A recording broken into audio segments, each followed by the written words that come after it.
Welcome to episode 208 of The Numbers Game. I'm Jace. I'm here with Nick and Marty. How are we going, guys?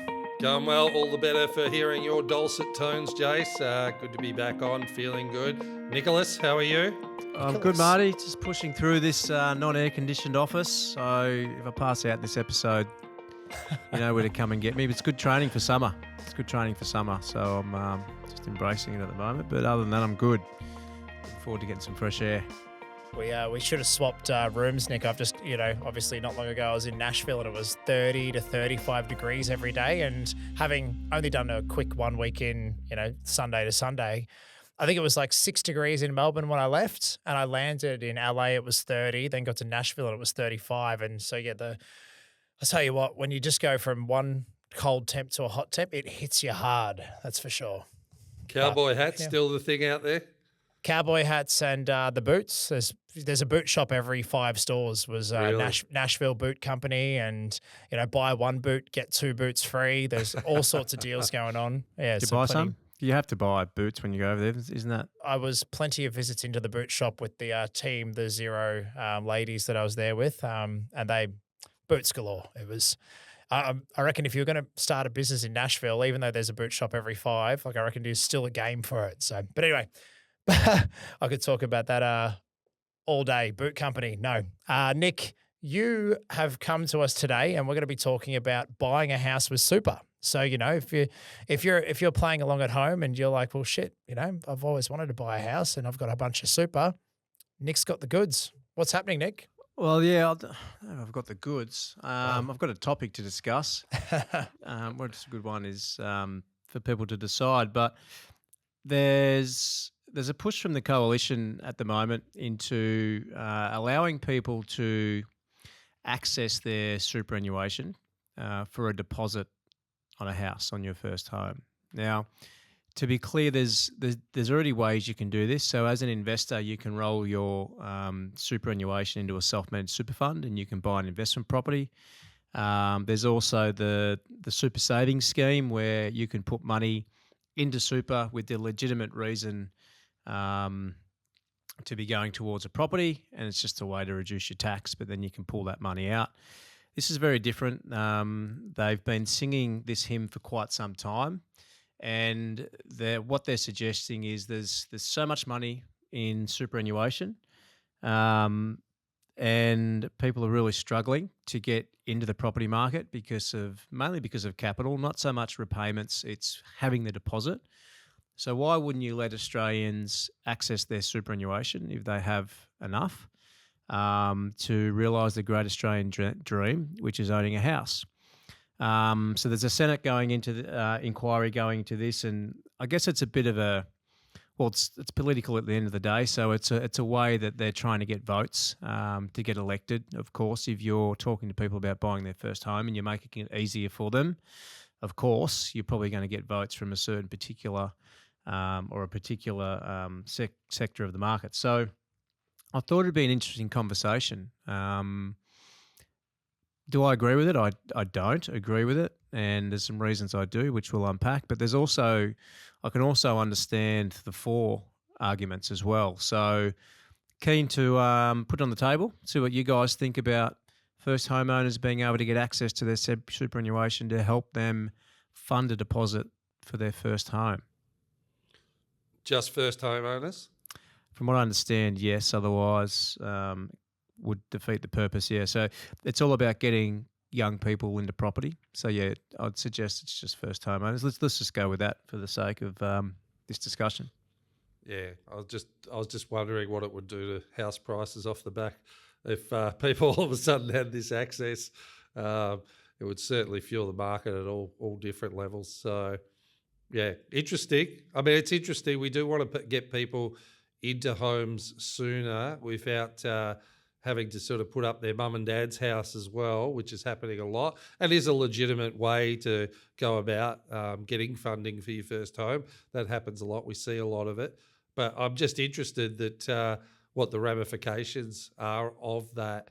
How do you think about it, Nick? Do you think about it's going to impact their future in regards to the investment? Because again, if they're in a property and as long as they hold that property, there's no capital gains on their home, but how many people hold that property without making jumps here, there, and everywhere as well?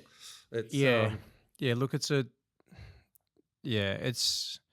that's obviously for an argument against, and I think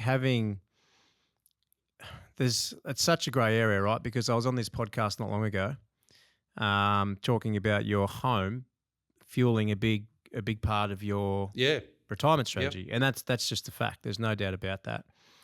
I think what we need to understand though is when I was talking about that, I was referring to the current environment, and I was referring particularly to baby boomers. And what's happened with baby boomers is, they bought properties at exorbitantly low prices, and they're now sitting on properties that are maybe worth $2 million, right, with no debt attached, because the way was to repay debt and get a house with no loan against it. I don't have a crystal ball, but I would be very surprised if we get the kind of growth again in this country or anywhere that we've had in the past 50 years in property. It's been absolutely astronomical. The other thing is, too, Marty, is we don't have the same mindset, not just mindset, but even ability to repay debt like the baby boomers did. So if you're, and this is pretty common, if you're in your mid-30s or even 40 and you're just getting into the property market, you're taking on a 30-year loan term. So you're not paying that off until you're 70 years old. Now, I would argue, without knowing the stats, but I would argue that most baby boomers owned their house outright by the age of 50. So they then had the ability to start to contribute extra to super. And we see this because they're our clients. We see this every day. So I think suggesting that, okay, you buy your first home and that's then going to become part of your retirement plan now, you can't guarantee that. And when most people buy their home, their first home is going to be a townhouse, or it's going to be a property that's not going to be big enough. They're going to buy again, buy again, buy again. So knowing what I know around superannuation and how it's going to be absolutely pivotal to funding people's retirements, this current generation that is working, I really don't like the idea of tapping your super to buy your owner-occupied home. And to your first point, there's absolutely no doubt about it. But if you give a whole group of people access to the exact same amount of money to pour into a particular market at one time or at the same time, what's going to happen? yeah. What's going to happen? Go nuts. It's going to go nuts. There's absolutely no doubt about it. And then it's only going to be a problem for the next generation. And this problem keeps existing and getting bigger. So I don't know what the answer is. I just want to have a talk about it. But I don't think the answer is letting people tap their super. But then the argument is, and I'll just say this and I'll hand it over to you guys. The argument is that what we are doing is we are allowing investors to tap their super to buy investment properties. So in one situation, you're saying we shouldn't do it, but we actually already let people do it. And these are the people that probably need to do it the least because they've already got a house and they're buying an investment property. So if you want to create a level playing field, you think about the fact that most first homeowners are buying for about $1 million or under, give or take. And if we're looking at Victoria, that's also the price point where most investors are looking at getting into. So at the moment, you've got a first homeowner going to an auction. They're up against an investor. They can access their super fund. They're at the same price point. They don't need to worry about saving for the deposit because they can pull it out of their super. The serviceability is different inside a super fund. It's actually a lot easier. So they've probably got more borrowing capacity. So then it's an unfair market when you've got an investor that can tap their super versus a first homeowner that can't. So my opinion is, I think if you want to have a real fair market, you get rid of being able to buy properties in your SMSF as an investor, and then you also can't do it as a first homeowner, then it's fair. So it's really interesting. I just don't think it's been thought through enough to say, people can tap their super. Knowing what I know, and it's superannuation is going to contribute to most people's retirement, I just don't like it, and I think there's got to be a better alternative. You might be able to clarify these numbers for you, Nick, but I'm pretty sure between the age of 25 and 30, it was something along the lines of every $10,000 in super is worth about $100,000 when you retire. Yeah. Yep. Yeah. So if I'm 25 and Mhm. I've managed to squirrel 50 grand away into my super fund, Mhm. that's going to be worth, say, 500 grand pushing retirement age.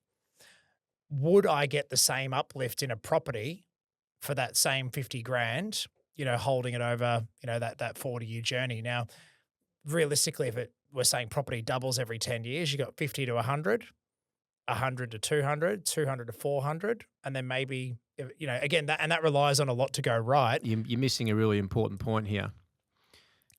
For you to then utilize that as part of your retirement, you have to crystallize it. Mm. And this is the issue. So you're going to retire at the age of 65. Okay, I've got a house that's worth 1.5 million, 2 million. That's not going to do anything for your retirement unless you sell it. So yes, it can go up at the same rate as super. That's great. But at the end of the day, you're forced to have to sell it to crystallize that money. And again, I'll go back to a few episodes ago where I was talking about the baby boomer population with 600 or 700 square meters in Box Hill. That's not the case anymore. Like, if you're looking at first homeowners getting into townhouses or getting into 300 square meter house and land packages. So they're kind of already downsized. So so yeah, I see your point. The property may return similar amounts or whatnot, but you have to sell it to realize those amounts and fund your retirement. And that there's a flaw in that strategy if that's the case. And as much as I was unpacking it just like live on the spot, my initial gut feel was I don't like the idea of, being able to pull the 50 grand out and then be missing 500 grand of cash at retirement or the ability to access that cash. I think it almost promotes a laziness or a quick, easy win in a sense that money's been forced to be saved and you're going to get access to it. And then I guess, how do you then protect that and say, well, what if they sell the house a few months later, they can't afford the repayments, something goes wrong, they sell it. Do they then get to keep that 50 grand cash? Does it all get lost on stamp duty when they sell?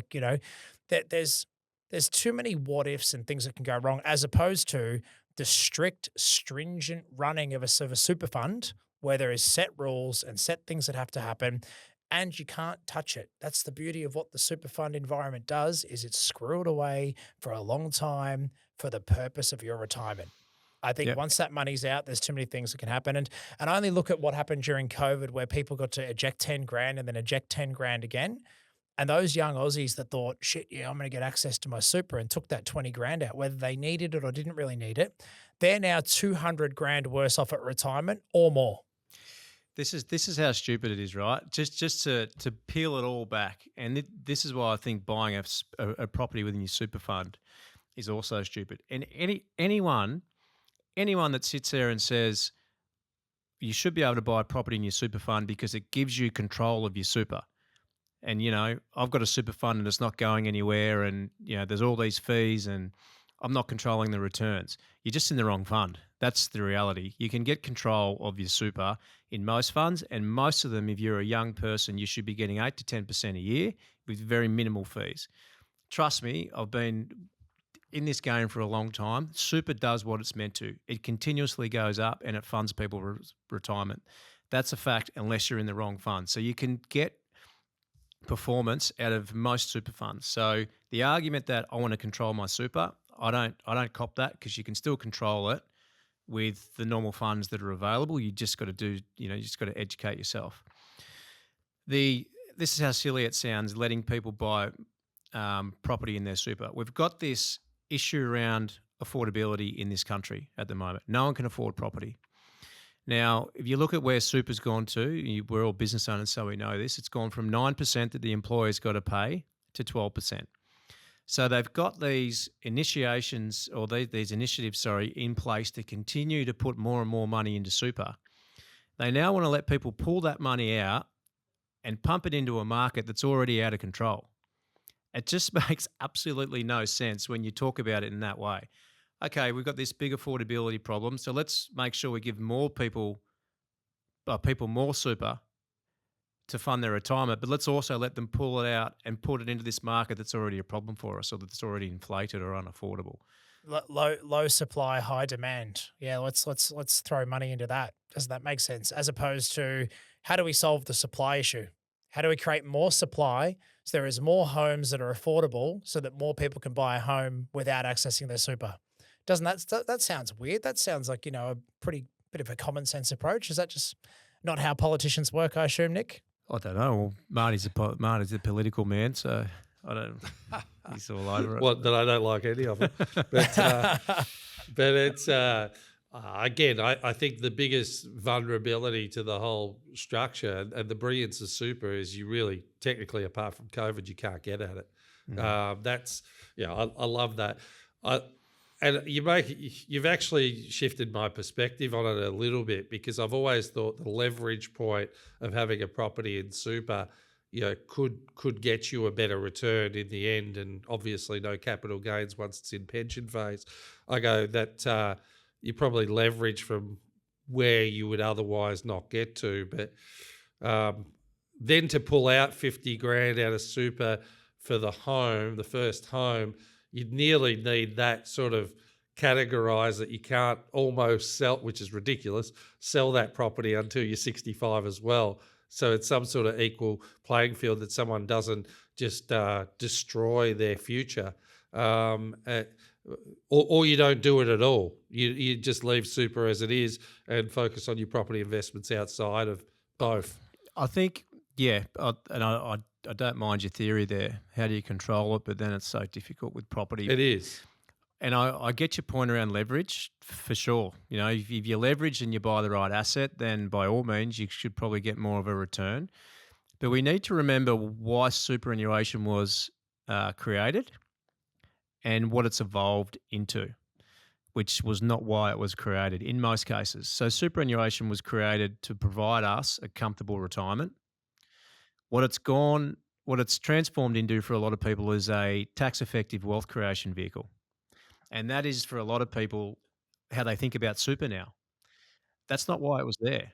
It was there for mum and dads to get, 600-700K between them in super and a house with no debt, and then they can retire. That's a fact, because we do that kind of advice every day.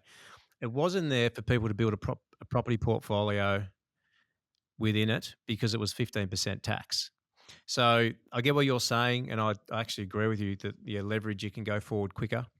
But at the same time, it wasn't about getting as much in there as possible. It was about making sure you had enough to live when the time came to stop working. So when you have, there'd be potentially first home buyers listening and going, if only I could get another 50 to get in, right? How do you think that? Do you feel like super works best as it was first designed for? Is what you say, and is that kind of where you'd like it to be, like in your own mind, from what you've seen, Nick, over the journey? For sure, and Jace will be better at answering this than I am, to be honest. But when you see it work really well, and we're seeing it now because of the baby boomer population and them being beneficiaries of super contributions. And then I see what's going to happen with millennials and Gen Zs, and they're getting super contributions from day one of being in the workforce. So I see it work really well for the baby boomers that haven't done anything outside of gone to work, worked hard, had their employer put super contributions in, left it, reinvested it, been with a good fund, reasonable fees. It does its job. What it's evolved into, which I don't really agree with, is not a tax evasion. That's the wrong word, because at the end of the day, if you can pay less tax, you should definitely pay less tax. So I don't blame people I do it myself. I try and minimise tax by putting money into super, but that's never what it was for. The reduced tax was to, number one, get people to put more in and make sure that it was a decent balance by the time they reach retirement. But as well as I do, anyone that's got means outside of super will use or utilise super as much as they can to reduce tax, which I actually understand. So, but I don't think that's what it should be. I think it's there for a reason. It's there to make sure that you've got money when you retire. It's there to reduce your reliance on a government pension.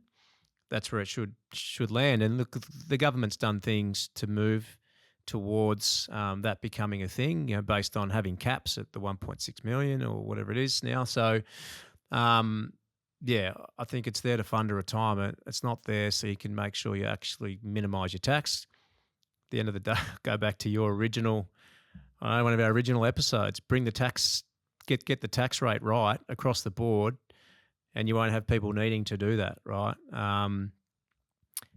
I think the question we need to solve is how do we get people into property with less capital reliance? Because the reality is, I think most banks and government are really confident on property values and what our property is going to do in the next 10, 15, 50 years, as in property in Australia. How do we reduce the costs to get people in? Now, I know there's no stamp duty, but you still need, even if no stamp duty, with most purchases, you still need 50 grand.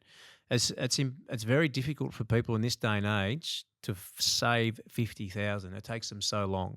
They can fund the repayments. It's the capital that's the issue. Find a way, and I know they're trying to find ways through government schemes and stuff, but they're pretty convoluted and pretty difficult. I think find a simple way to let people borrow 100% of the property value. That's what I think. Get the banks comfortable with that. Do more of that instead of having that as an allocation like the government does now. Or we can only do so many a year or whatever it might be. You're probably more across those schemes than I am, Marty. But if you don't if you're so confident that you're going to let people put money into their super money into property, find a way to let everyone borrow 100% of the value, and then start paying it off. That's actually a great way to think of it, Nick. And I'm not suggesting this is a good idea, but even considering if you've got 50 grand in super, can that become part of a guarantee? So you get an extra 50 grand, that becomes the deposit. So the event something goes pear-shaped, you've got 50 grand in super that is earning, compounding, more interest, more income, more dividends, but the government's going, you know what, you've got it there, so we're going to let you have the extra 50 in the event that something goes wrong with that property or you stop repaying it. The bank that lent you the money knows there's an extra 50 grand to grab, worst case scenario. Not saying it's a good idea, but just exiting it out of the super environment, not good. Yeah, I like the idea of, people will jump to the idea of, potential negative equity if you borrow 100%. However, the runs are on the board, and if you're, the stamp duty costs enough. So if your deposit goes towards the stamp duty, the government, I feel, still make, or the state, federal, but they still get their win in the properties changing hands. I'll ask you, as someone who's been in the home loan business for a long time. Yeah. Let's say you put parameters around properties, postcodes, type of property. You can't buy in a mining town. You can't buy an apartment on the 60th floor. How many people that bought a block of dirt in Metro Melbourne or a suburban suburb have ever experienced negative equity when they've come to sell outside of not paying their repayment for a time period and the interest is capitalised? Have you ever seen it? Very rare. If it is, it's 0.05%.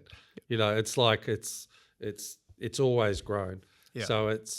So and I think you can put some parameters around servicing that debt, like strength of incomes around servicing up to 100%. Yep. So you can protect the credit in different ways. But I think it'd be smart for banks to get on board that, and that is a much more level playing field than what's out there at the moment, because first home buyers have to get that significant deposit. And I think that should be. I'm just putting it out there, but I think that should be the norm. I actually think if the credit is strong enough and people have good asset base, in total, then help first home buyers. But I just feel like I don't know. It's making it harder and harder to find deposits for people. Like you're buying, Jace, at the moment. Like you go, you'd take that on board, wouldn't you? If you had 100% loan, you'd have a crack at that. Yeah, for sure. 100% frees up cash to other things. So yeah, and as business owners, you'd do it because you'd put funds towards your business to reinvest into your business rather than putting it to the home as such. But then also as first home buyers as well, it gets them in a relevant market, a fair market, and I feel like, yeah. Well, it means you also don't have to clean yourself out as well. assets. You know, Yeah. all these young Australians, or just people trying to buy a property in the first place. You save up 80, 90, $100,000, whatever you've saved up, and then all of it goes on a deposit and stamp duty, and you're left with bugger all in the bank.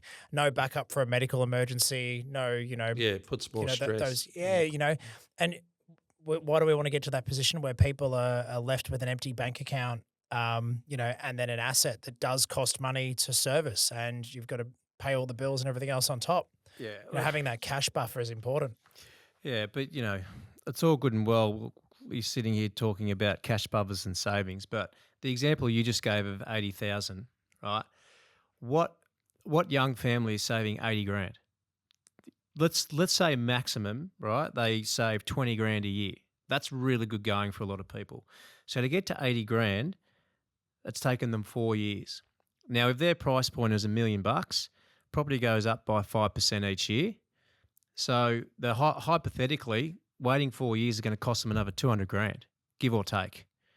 So you see the disparity, and that's what's happening. So, there could also be an argument for, okay, well, if you give 100% finance, then you're going to have the same issue around price points are going to shoot up.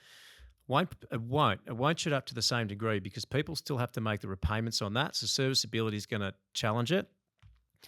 And they won't see it as free money. They will see super as free money. That's how people will see it, because they won't, at that age, they don't have the care for their super to the degree they do when they get to their mid 40s or 50s. So the reality is that if you're relying on people to save 80 grand, it's just not going to happen. It's just too hard, particularly in what we're experiencing today with cost of living. And look, there'll be people out there, listeners out there, that will argue the point going, what are people doing trying to buy for $1 million? Why don't they go somewhere and spend 300-400? I don't know where you find them anymore, but but they'll come out and say there's price point people should be looking at that's lower and just suck it up. But I'm going, the reality is it's not that easy to find those types of properties unless you're out in weird areas and trying to get into the market somehow. And people want to be around families, they want to be around their work. There's a lot of things to consider, and that's just where property's at. But I like the idea of the 100%. Because clients still need to be credit worthy to get that, so you can protect the credit on that, and you've got two asset streams running nicely. So again, if we're looking at 15 years time, and there's been let's say it's 4% growth, Nick, instead of 6 or 7, what property's usually done, you're still going to be better off with no capital gains on your property at the end of the day, and you get your super running and humming along nicely, compounding year on year on year on year, and to the point where you can then have really strong choices of maybe putting extra super in after you've started a family and you've got some surplus income. You've got plenty of choice. You might want to pay the home loan off more aggressively. It puts choice back in your hand as a consumer, which is interesting. Versus the schemes at the moment where the government gives you the money and owns a percentage of your uplift. Oh, I do not like that at all. I don't like that at all. Anyway, that's my little rant for today. But so what, are we thumbs down? I think we're all thumbs down at the moment, but I was going to throw it. I was going to quickly also just tell our audience, if you are, if you've listened to the numbers game for a while, you know that the people who can help you get into property are the great people of Innovate. So check out Innovate, go to the website, register for their ongoing education around getting into property, especially if you are a first home buyer. There's no better resource than what the Innovate team do through their website. So get around it. I think it's all thumbs down for us, but we'd love to hear your opinion too. If you're listening and just think we've missed the mark on our opinion, send in your perspective, get to Instagram, comment on Marty's videos. He replies to all of them. Just make sure that, Don't say that. And if you do know an MP in coalition, send them a link to this episode personally. Say, guys, you need to listen to this. Spread the good word. Nick, Marty and I, we do this because we care. We want to make Australia a better place for all of us in it. So, again, as well, like, subscribe, send this episode to a friend or family member too, because, we love what we do here. But until next time. There's always a better way to do things. And I think Nick might have just stumbled on one today. Game over. This podcast is for educational and informational purposes only. The conversations are of a general nature and do not qualify as financial or tax advice. We recommend before you make any financial decisions, you consult a licensed professional. Individuals on the podcast may hold positions in the companies discussed.